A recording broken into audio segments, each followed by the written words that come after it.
Bun venit la acest episod în care discutăm despre atitudinea potrivită în estetică și în viață în general. Atât îmbătrânirea cât și frumusețea sunt cuvinte care provoacă uneori teamă sau presiune, dar oare chiar trebuie să fie așa? Într-o lume în care încă ne confruntăm cu prejudecăți despre vârstă și unde mulți văd trecerea anilor ca pe un declin, tot mai multe femei îndrăznesc să spună stop.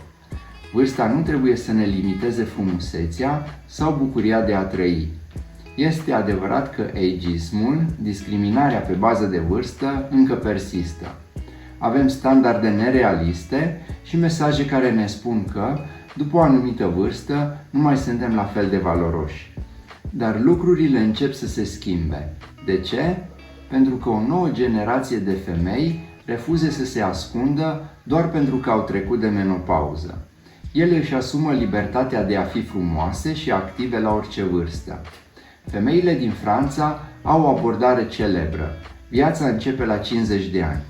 Colegii mei esteticieni din Franța îmi spun că acolo, cam după 40 de ani, femeile încep să se preocupe intens de felul cum arată.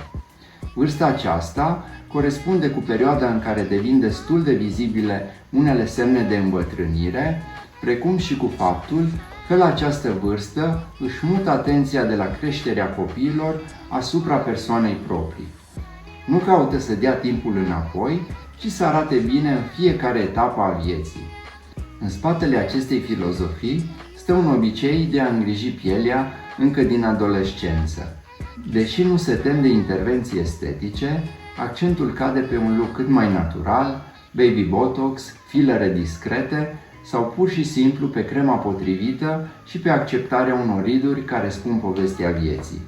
Să ne îngrijim de felul în care arătăm nu e un moft sau un semn de vanitate.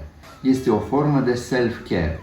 Când ne place ce vedem în oglindă, ne simțim mai încrezători, mai motivați să avem grijă de sănătate în general. Și aceasta se traduce printr-o energie mai bună, mai puțin stres și o atitudine pozitivă. Chiar dacă alegi să te vopsești sau să lași părul alb, să apelezi sau nu la botox, e pur și simplu decizia ta. Frumusețea nu are termen de valabilitate, ci înseamnă să te simți bine în pielea ta.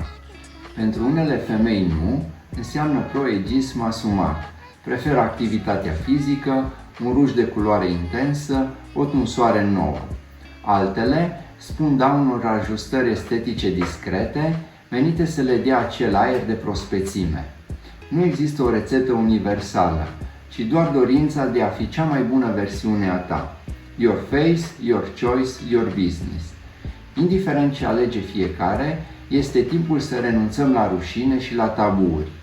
Positive aging nu înseamnă să promovăm un ideal imposibil sau să negăm vârsta reală. Înseamnă să ne bucurăm de cine suntem în fiecare etapă, să ne decorăm corpul dacă vrem, să purtăm machiaj sau nu, să ne menținem părul natural sau să-i schimbăm culoarea. Este despre libertatea de a alege cum ne prezentăm lumii, fără a ne lăsa îngenunchiați de prejudecăți sau standarde superficiale. Nu trebuie să ne facem mici într-o cameră întunecată doar pentru că am trecut de o anumită vârstă. Astăzi, tehnologia și știința ne permit să ne adaptăm look-ul după bunul plac, de la seruri și creme performante, la tratamente lasere și injectabile fine. Unele femei aleg să fie mai deschise cu privire la micile lor secrete, altele preferă să țină totul pentru ele. În general, româncele sunt frumoase de la mama lor, nu? Important e să știm că frumusețea nu înseamnă neapărat tinerețe eternă, ci să fim relaxate, încrezătoare și să ne placă propria reflexie. Avem dreptul să ne bucurăm de fiecare etapă a vieții. Avem dreptul să ne simțim bine în propria piele, să investim în aspectul nostru, fără să cerem scuze, să îmbătrânim cu grație, dar și cu fermitate cu privire la propriile alegeri. Positive aging este despre atitudine, libertate și empatie față de noi înșine.